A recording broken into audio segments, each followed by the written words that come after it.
முத்து bro, welcome. வணக்கம் ஜீவா. எப்படி இருக்கு போலீஸ் ஸ்டேஷன்? போலீஸ் ஸ்டேஷன் சூப்பரா இருக்கு ப்ரோ. எப்படி செட்டு மாசா இருக்கா? ஜெயிலுன்ற ஒரு ஜாலியான வாழ்க்கைன்னு புரிய வச்சுட்டாங்களே இந்த கோவா கேங். ஆமா ப்ரோ, மாசா பண்ணிட்டு இருக்காங்க ப்ரோ. மாசா சை. சொல்லுங்க, அவங்களோட செயல்கள் எப்படி இருந்துச்சு? ஐயோ, மாசுன்றது ரொம்ப கேவலமா இருக்கு. அதாவது ஒரு வாரம் எப்படி தொடங்குதுன்னா, ஒருத்தவங்க சர்க்கரை அதிகமா கேக்குறாங்க. அத நாம இந்த சர்க்கரையை இன்னைக்கு காலையில எனக்கு சர்க்கரை இல்லாம காப்பி குடிக்கணும், ஈவினிங் நான் சர்க்கரையை போட்டு பால் குடிக்கணும், தயிர் குடிக்கணும்னா அது முடியாது, நீங்க வைக்க முடியாதுன்றாங்க. ஆனா வார கடைசியில ரவா லாடு இருக்கான். என்ன ப்ரோ இது? இது என்ன நியாயம் தெரியல. இத கேட்பாங்களான்னு தெரியல. பட் எனக்கு உண்மையிலேயே பாக்குறப்ப இதான் தோணுது. அப்ப நீங்க உண்மையிலேயே நீங்க நல்ல ரேஷனிங் பண்றீங்கன்னா ஈக்குவலா கொடுக்கணும்ல. இதுல யாரு இந்த சக்கரை கொடுக்க கூடாதுன்னு சொன்னாங்களோ அவங்களே இந்த ரவா லாடு ஃப்ரிட்ஜ்ல வைங்க, நாங்க நாளைக்கு சாப்பிடணும்ன்றாங்களாம். ப்ரோ அவங்களுக்கு என்ன டீம் சாப்பாடு கொடுத்துருந்தாங்க ப்ரோ. அவங்க ரிலீஸ் ஆயிட்டு வந்தோடனே ஒரு விஷயத்தை அனுபவிக்க வேண்டாம். அதுக்காக பிக் பாஸ் வீட்ல எல்லாம் எல்லாருக்குமே ஜெயில் சாப்பாடு தான். இல்லைனாலுமே நீங்க முதல்ல போராடினதுக்கான விஷயம் என்னது? அடுத்த நாள் உங்களுக்கு கிடையாது. இருந்துச்சுன்னா இன்னைக்கே சாப்பாடுங்க தானே முதல் நாள் போராட்டத்தை ஆரம்பிச்சாங்க. அப்போ உங்களுக்கு வந்தா ஒரு நியாயம், இன்னொருத்தவங்களுக்கு இன்னொரு நியாயமா? ஆமா ப்ரோ. அவர் பாவம் வடிவேல் ஒரு டைலாக் சொல்லிட்டு போயிட்டாரு. அதனால ஒவ்வொரு தடவை நான் ரிப்பீட் பண்ண விரும்பல. ஆமா. பட் தக்காளி சட்னி ரத்தம்ன்றது உண்மைதானே? கண்டிப்பா. என்னன்னா கோவா கேங்கோட எந்த ஒரு செயல் எனக்கு ப்ரோவோக் பண்ணுச்சு அப்படின்னு சொல்லி பார்க்கும்போது அந்த கேம்ல என்ன இருந்தாங்க ஏஞ்சல். ஆமா, அப்ப ஒரு விஷயம் நான் இங்க கன்ஃபார்ம் பண்ண விரும்புறேன். ஒரே நிமிஷம், நம்ம வீடியோ கால்ல இருக்கோம், நம்ம பக்கத்துல இல்ல. அப்பனா இந்த விஷயத்த நான் சொல்லுவேன், நீங்க எதிர்பார்க்கல ப்ரோ. இல்ல நம்ம டிஸ்கஸும் பண்ணல இதுக்கு முன்னாடி. இல்ல ப்ரோ, அவங்களோட எந்த ஒரு செயல் ப்ரோவோக் பண்ணுச்சு அப்படின்னு சொல்லி பார்க்கும்போது அந்த ஈவில் வெர்சஸ் ஏஞ்சல் அப்படின்ற ஒரு கேம் விளையாடுறாங்க. கேம் விளையாடுறது, இந்த கோட் எடுக்கிறது அப்படின்றது இண்டிவிஜுவலா உங்களோட கேம் பிளே நீங்க காட்டணும். அதுக்குதான் பாய்ஸ் கேர்ள்ஸ்ன்ற டீமே கிடையாது அப்படின்ற மாதிரி எடுத்து விட்டாங்க. இங்க போட்ட திட்டங்கள் கை கூடும் நாள் வந்ததேன்னு ஒரு கேங்க ஃபார்ம் பண்ணிட்டு அந்த ஒரு டாஸ்க்லயும் ஒரு குரூப் ஃபார்ம் பண்ணிட்டு இவங்கள மட்டும் ட்ரிகர் பண்ணணும், இவங்களை ட்ரிகர் பண்ணக்கூடாது அப்படின்ற மாதிரி ஒரு விஷயத்த பண்ணிட்டு என்ன ப்ரோ இது? அதுல இருந்து எஸ்கேப் ஆகுறாங்களே, அதுதான் இருக்கிறதுலே ரொம்ப மோசமான விஷயம் ஜீவா. ஏன்னா எனக்கு ஃபர்ஸ்ட்ல இருந்தே, அதாவது இந்த கேங்னு ஒண்ணு இருக்கு அப்படின்றது முன்னாடில இருந்தே தெரியும். அதாவது ஒருத்தங்க அதாவது அன்ஷிதா சிட்டப்ஸ் பண்றதை நிறுத்தணும்னா அவங்க ஏதாவது கோவமா பேசணும். இவங்களுக்கு கோவம் வரல, ஆனா அங்க இருந்து எப்படி இந்த மாதிரி ஒரு டாஸ்க் கொடுக்குறீங்க அப்படின்னு வந்துடுறாங்க. இவங்களோட சேஃப்டியை பாத்துக்கிட்டாங்க. அது ரொம்ப மோசமா இருந்துச்சு. அண்ட் உண்மையிலேயே சௌந்தர்யா நான் சொல்றேன், வாரம் ஈவிலா இருக்கிற சௌந்தர்யா ஏன் இந்த நாள்ல மட்டும் ஈவில் கேரக்டர் கொடுக்கறப்ப ஏஞ்சலா மாறுறாங்க? சத்தியமா புரியல ஜீவா, சத்தியமா புரியல. அதேதான் இப்ப ஜாக்லின் ஒரு விஷயம் சொன்னாங்க இன்னைக்கு. அந்த இடத்துல நான் ஜெஃப்ரி இருந்ததுனால நான் ஜெஃப்ரிக்கு சப்போர்ட் பண்ணல. அந்த இடத்துல ஜெஃப்ரி நிலைமையில யார் இருந்தாலும் நான் உங்களுக்கு சப்போர்ட் பண்ணிருப்பேன். அவ்வளவு தோப்புக்காரன் எப்படி ஒரு ஆளால போட முடியும் அப்படின்ற மாதிரி ஒரு பரிதாபத்தோட பேசியிருந்தாங்க. ஆனா அது பக்கத்திலே பார்த்தோம்னா பவித்ரா பயங்கரமான விஷயத்தெல்லாம் எக்ஸ்பீரியன்ஸ் பண்ணிட்டு இருந்தாங்க. உங்க பார்வை அந்த பக்கம் திரும்பாதா அப்படின்ற மாதிரிதான் இருந்துச்சு. உங்களுக்கு ஜெஃப்ரிக்கு மட்டும் தான் தெரியுமா அந்த உங்க பார்வை பவித்ரா பக்கம் திரும்பாதா அப்படின்ற மாதிரிதான் எனக்கு தோணுச்சு. இந்த கோவா கேங்கோட அட்ராசிட்டிஸ் பயங்கரமா போயிட்டு இருக்கு. அது ஹெவி ஹிப்போக்ரஸிங்க. அதாவது ஜாக்லின் ஆரம்பத்துல இருந்தே ஹிப்போக்ரிட் தான். அதாவது முன்னுக்கு பின் முரணா பேசுறவங்கள நம்ம பார்ப்போம். இயல்பு முன்னுக்கு முன் முரணா பேசுறவங்க தான் ஜாக்லின். அவங்களுக்கு இப்ப நீங்க ஒரு 10 விஷயம் சொல்றீங்கன்னா அதுல 8 விஷயம் அவங்களுக்கு கேட்கும். ஏன்னா அந்த 8 விஷயம் அவங்க கேட்கணும்னு நினைக்கிறவங்க மீதி 2 விஷயத்துக்கு காது முடிப்பாங்க. இதே எனக்கு கேட்கல, அவங்களுக்கு ஒரு விஷயம் புரியுதா புரியலையான்னு சத்தியமா தெரியாது. ஒரு நியாயமான விஷயத்துக்காக அவங்க நின்னாங்க. சௌந்தர்யா நானும் நியாயமான விஷயத்துக்காக சண்டை போடுறாங்கன்னு நினைச்சேன். அதாவது தர்ஷிகா சொன்னது ரொம்ப தப்பான ஸ்டேட்மெண்ட். இதெல்லாம் உங்க அப்பா வீடா அப்படின்னு. ஆமா, இவங்களோட பர்சனல் லைஃப் ஒண்ணு, அவங்களோட பர்சனல் லைஃப் ஒண்ணு, அதுக்குள்ள நான் போகல. அதுக்கப்புறம் அதை நியாயப்படுத்திருக்கா, எனக்கும் தான் அப்பா இல்லைன்னு சொல்றது இதை விட ரொம்ப மோசம். அண்ட் அதுக்கப்புறம் மத்த ஹவுஸ்மேட்ஸ் அதை பாடன் பண்றாங்க தெரியுமா? இவங்க அதாவது தர்ஷிகா ஒரு ஃப்ளோல சொல்லிட்டாங்க, தப்பான ஸ்டேட்மெண்ட். அதை அவங்க ரிலைஸ் பண்ணிட்டு அதுக்கு ஒரு மழுப்பு தெரிவிக்கிறாங்க.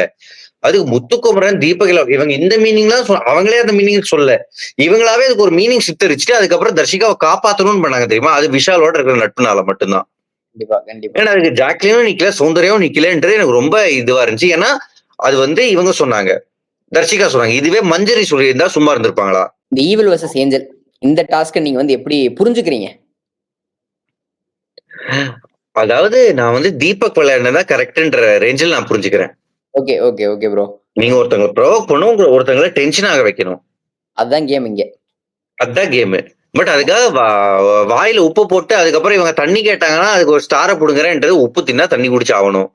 ஆமா மிளகா சாப்பிட்டா தண்ணி குடிச்சாகணும், மிளகா சாப்பிட்டா உங்களுக்கு கண் எரியுதுன்றதால நான் புடுங்குறேன்றது ஏத்துக்க முடியாது. பட் அந்த கேமோட டெஸ்பரேஷன் அவங்க பண்ணிட்டாங்க, அதுவும் தப்பு தான், ஆமா டோட்டலி தப்பு. அதை நான் சுத்தமா என்ஜாய் பண்ணல. ஆமா இது வந்து பர்சனல் அட்டாக் எடுத்துக்கிறவங்க என்னன்னா இவ்வளவு வன்மத்தோட இருக்கிறாங்க அப்படின்ற மாதிரி நிறைய விஷயம் சொல்லிட்டு இருந்தாங்க. இப்ப என்னன்னா உங்களை ப்ரொவோக் பண்ணி உங்களை வந்து அந்த இடத்துல நிலை குலைந்து போய் வைக்கிறதா அவங்களோட வேலை அப்படிங்கும் போது நீங்க என்ன பண்ணணும்னா உங்களுக்கு முடிஞ்சா டிஃபெண்ட் பண்ணுங்க, அப்படி இல்லாட்டி ஒத்துக்கிட்டு போங்க அப்படின்றது அந்த இடத்துல ஒரு வேலையை தவிர அவங்க அந்த இடத்துல வந்து அந்த பர்சனல் அட்டாக்காவோ வன்மமாவோ தனியா எடுத்துக்கிட்டு அது ஒரு பெரிய டாபிக்கா மாத்த வேணாம் அப்படின்றதா ஒரு இந்த கேம்ல ஒரு இல்ல அது எங்க ப்ரொவோக் ஆகுறாங்கன்னா ஜீவா, இப்ப ஃபார் எக்ஸாம்பிள் இன்னைக்கு வீக்கெண்ட் எபிசோட் நான் உங்களுக்கு கொடுக்குறேன். இதே டாஸ்க் விஜய் சேதுபதி கிட்ட இருந்துச்சு, ஏன்னா அவங்க எல்லாரும் விஜய் சேதுபதி சொல்றத கேட்டாகணும். எல்லாருமே ப்ரொவோக் ஆனாங்க ஆல்மோஸ்ட். அங்க இருக்கிற 15 பேர்ல ஆல்மோஸ்ட் ஒரு 8 பேர் 10 பேர் ப்ரொவோக் ஆனாங்க. ஏன்னா சொல்றப்ப இல்ல சார் ரீசன் சொல்ல வந்தாங்களே தவிர அவங்களுக்கு ஒரு லாஜிக் ஆன்சர் கிடையாது. அது விஜய் சேதுபதி இருக்காருன்றதுனால அந்த ஸ்டேஜ் சேர்ல இருக்கிறவங்க கிட்ட இவங்க அடங்கி போவாங்க. மத்தபடி மஞ்சரி சொன்னா இவங்க பண்ண மாட்டாங்க. அண்ட் எல்லாருக்குமே அந்த ஏஞ்சல்ன்றதுக்குள்ள ஒரு ப்ரெஷர் இருந்துச்சு. எவ்வளவு லிபரேட்டடா ஃபீல் பண்ணாங்க அந்த எல்லாருமே. அந்த 3 ஹார்ட்டை தூக்கி எரிஞ்சு அந்த யூனிஃபார்மை கட்டிட்டு போறதுலதான் அவங்களோட எய்ம் இருந்துச்சே தவிர இல்ல நல்லா பண்ணணும்னு இல்ல. அண்ட் இது நல்லா பண்ணவங்க, அதாவது அவங்க சோகால் நல்லா பண்ணவங்கன்னு சொல்றவங்களே இவங்க டார்கெட்டே பண்ணல. விஷால எங்க டார்கெட் பண்ணாங்க? பண்ணவே இல்ல. ஏன்னா இவங்க எல்லாம் ஒவ்வொரு கேங்கு, ஒவ்வொரு சாஃப்ட் கார்னர் குரூப்ல இருக்காங்க. இன்னைக்கு விஜய் சேதுபதி கேட்டாரு, ஏன் நீ வந்து ரயானை வந்து யாருமே டார்கெட் பண்ணல அப்படின்னு சொல்லி கேட்டுட்டு இருந்தாரு. அப்ப ரயான் கிட்டே கேட்டாரு, ஏன் ரயான் உங்களை வந்து யாருமே டார்கெட் பண்ணல அப்படின்னு சொல்லி கேட்கும்போது, தெரியல சார் நான் ப்ரோவோக் ஆக மாட்டேன்னு நினைச்சிட்டு அவங்க சும்மா இருந்துட்டாங்க போல அப்படின்ற மாதிரி ஒரு பாயிண்ட் சொன்னார். உனக்கு நினைப்பு வேறையா அப்படின்னு அடுத்து சொன்னாங்க, அப்படிலாம் இல்ல சார், அப்படி அதுக்கான ஒருத்தான ஆள் கூட இல்ல அவரு அப்படின்ற மாதிரி சொல்லிட்டு போயிட்டாங்க அடுத்து. ஏங்க அப்படிலாம் இருக்கிறவங்க எலிமினேட் ஆகாம ஜீவா நீங்களே சொல்லிருங்க, நீங்க தான் ரிசர்ச் பண்ணிருக்கீங்க, யாரு எலிமினேட்டட் இந்த வாரம்? சாச்சனா அண்ட் ஆனந்தி ப்ரோ கிடைச்சிருக்கிற சோர்ஸ் தகவல் படி டபுள் எவிக்ஷன் இந்த வாரம். சாச்சனா எதிர்பார்த்தது நானும் கேள்விப்பட்டேன். ஆமா, ஆனந்தி உங்க படி வந்துட்டாங்க அப்படின்ற மாதிரி கேள்விப்பட்டோம். அது என்ன உனக்கு அவ்வளவு சந்தோஷம்? சாச்சனா ஓம்படி வெளியே வந்து உனக்கு சந்தோஷம். முத வாரத்துக்கு அவதானே போகணும்னு இருந்த. இல்ல ப்ரோ, வாரம் போயிட்டு திரும்ப வந்துட்டாங்க ப்ரோ. நான் வந்து இப்போ கடந்த 3 வாரமா தான் சொல்லிட்டு இருக்கேன் அவங்களோட கேம் பெர்ஃபார்மன்ஸ் வந்து கொஞ்சம் பூரா போயிட்டு இருக்கு. உனக்கும் பிக் பாஸ் கண்டெஸ்டன்ட்டுக்கும் வித்தியாசமே இல்லடா. சாச்சனா வாரம் எப்படி தப்பிக்கிறாங்கன்னு என்கிட்ட கேள்வி கேட்ட வந்தடா நீ. டார்கெட் பண்ணது 3 வாரமா ப்ரோ, கடந்த 3 வாரமா. ஓ, இந்த வாரம் டார்கெட் பண்ணல. இந்த வாரம் நானே போன வாரம் என்ன சொன்னேன், ஒருவேளை கேப்டன் ஆயிருவாங்களோ, ஒருவேளை அவங்க சவுண்ட் கொடுக்க ஆரம்பிச்சு சும்மாவாச்சு கத்திட்டு இருக்காங்க அப்படின்ற மாதிரி போன வாரம் பேசியிருந்தோம் நம்ம. பட் ஓகே, ஆனந்தியும் கொஞ்சம் இன்விசிபிளா தான் இருந்தாங்க. அந்த கிரிட்டிசம் நம்ம எதுக்கு எப்படியும் வந்து இப்ப நம்ம ரொம்ப மிட் நைட்ல ரெக்கார்ட் பண்ணிக்கிட்டு இருக்கோம். நாளைக்கு எப்படி நான் பேசிடுவேன். பட் எனக்கு வந்து பெருசா ரிக்ரெட் இல்லை. என்னோட ஃப்ரெண்ட் அங்க இருந்தாங்க அப்படின்றது எனக்கு ஒரு சந்தோஷம் தான். கண்டிப்பா. அண்ட் நான் எங்களோட மியூச்சுவல் ஃப்ரெண்ட்ஸோட தான் நான் வந்து எப்பவுமே டச்ல இருந்தப்போ நான் சொன்னேன், ஷீஸ் டூயிங் குட். அவங்க நல்லா பண்ணிட்டு வந்துட்டாங்க. சாச்சா எனக்கு வந்து இப்ப என்ன தோணுதுன்னா, சத்யா ராணுவ மாதிரி ஆளுங்களாம் எப்படி தப்பிக்கிறாங்க? கரெக்டான பாயிண்ட் ப்ரோ. இந்த வாரம் என்ன டூ நத்திங் அப்படின்ற மாதிரி ஒரு பாயிண்ட் நிறைய தடவை சொல்லிட்டு இருக்காங்க. இந்த வாரம் அவங்க 2 பேருமே டூ நத்திங்கா தான் இருந்தாங்க. இப்ப என்னன்னா சத்யா வந்து டூ நத்திங்கா இருந்தது ஒரு வேளை நல்லது அப்படின்ற மாதிரி தான் தோணுது. இப்ப ஏஞ்சல் டாஸ்க் வரும்போது அவர் வாட்டுக்கு பேசாம இருந்தார். ஃபர்ஸ்ட் எல்லாம் ரொம்ப நேரத்துக்கு ரொம்ப அப்படியே பேசாம இருந்தார். அது என்ன தோணுச்சுன்னா, நீங்க பேசாம சும்மாவே இருக்கிறீங்களே, டூ நத்திங்காவே இருக்கிறீங்களே, இதுவே ரொம்ப நல்லது அப்படின்ற மாதிரி தான் தோணுச்சு. இருக்கலாம் ஜீவா, பட் எனக்கு தெரிஞ்சு அவர் வந்து அவர் கோவமே படாம அவரோட ஸ்டாரை பிடிக்கலாம். அவருக்குன்னு மட்டும் இல்ல, இந்த என்டையர் இதுல ஸ்டாரை புடுங்கிறது மட்டும்தான் இருந்துச்சு. மோசமா பண்ணது வந்து விஷாலு, முத்துக்குமரன் எல்லாருமே. கண்டிப்பா யாரையுமே ப்ரொவோக்கும் பண்ணல. மத்தவங்களாம் ப்ரொவோக் பண்ண ட்ரை பண்ணாங்க, முடியலன்றப்ப விட்டாங்க. பட் இவங்கெல்லாம் வந்து ப்ரொவோகேஷன் ஆரம்பிச்சு அவங்க நிலக்குலையவே இல்லை. இப்ப இந்த நீங்க சொல்றீங்களா ப்ரொவோக் அப்படின்ற ஒரு வார்த்தை, அந்த வார்த்தை ஒரு வாரமா நான் கேட்டு எனக்கு அப்படியே ஒரு மாதிரி டிராமா ஆகுது ப்ரோ. அருணுக்கு அந்த ஒரு இங்கிலீஷ் வார்த்தை தான் தெரியுமா அப்படின்னு தெரியல. இந்த வாரத்திலேயே நிறைய தடவை ப்ரொவோக்ன்றாரு ப்ரோ. முடியல ப்ரோ. திரும்ப சொல்லிட்டு இருக்காரு அந்த வார்த்தையை. என்னமோ அவர் தான் கண்டுபிடிச்ச மாதிரி.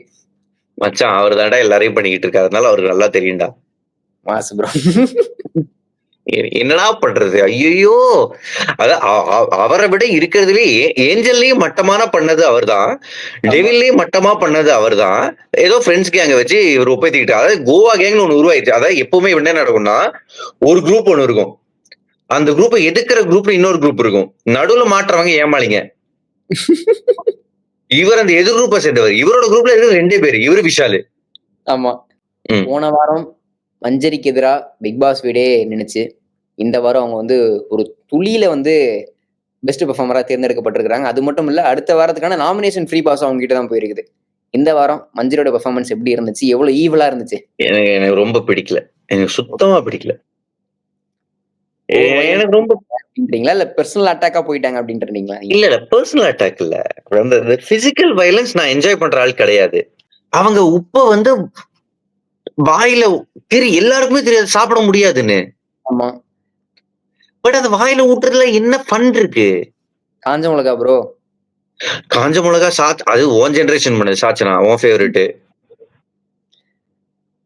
பட் இதுல என்ன ஃபன் இருக்கு? அத சாப்பிடுன்னு சொல்றதுல என்ன ஃபன் இருக்கு? அதுக்கு பதிலா வேற ஏதாவது பண்ணிட்டு போங்க. நீங்க வேற ஏதாச்சும் பண்ணியிருக்கலாம். அத விஜய் சேதுபதி கண்டிப்பாரு அப்படின்னு பார்த்தா ஒரு பிசிக்கல் டார்கெட் பண்ணி எதுவுமே அவர் கண்டுக்கல இன்னைக்கு. இப்ப இந்த வாரம் இன்னொரு டாக் ஓடுச்சு. அன்ஷிதா வந்து வீட்டுக்குள்ள இருக்கும்போதே ஒரு பாயிண்ட் சொல்லிட்டாங்க ஜாக்லினை பார்த்து. ஜாக்லின் வந்து சொம்பு, சௌந்தர்யாக்கு நிறைய ஃபேன்ஸ் இருக்குன்னு தெரிஞ்ச உடனே ஜாக்லின் வந்து சௌந்தர்யா கூடயே சுத்திட்டு இருக்கா. அதே மாதிரிதான் கொஞ்ச நாளைக்கு முன்னாடி இந்த நகர்கள் வச்சு பார்க்கும்போது ஜாக்லின் முத்துக்குமரன் கூடயே இது பண்ணிட்டு இருந்தாங்க. கொஞ்சம் அவங்களுக்கு சப்போர்ட் பண்ணி பேசுறது அப்படின்ற மாதிரி சில விஷயங்கள் பண்ணிட்டு இருந்தாங்க. அன்ஷிதா சொன்ன இந்த பாயிண்ட் நீங்க எப்படி பாக்குறீங்க? எனக்கு ஜட்ஜ் பண்ற அளவுக்கு எனக்கு சத்தியமா தெரியல. பட் மேபி உண்மையா இருக்கலாம்னு தோணுது. பட் உண்மையிலேயே ஜாக்லினுக்கு ஒரு ஃபேன் ஃபாலோயிங் இருக்குன்னு அவங்களுக்கும் தெரியும். ஏன்னா அவங்க எலிமினேட் ஆகலையே. ஓகே ப்ரோ, ரொம்பவே நன்றி. தேங்க்ஸ். நாளைக்கு திரும்ப மீட் தேங்க்யூ. பண்ணுவோம் நம்ம.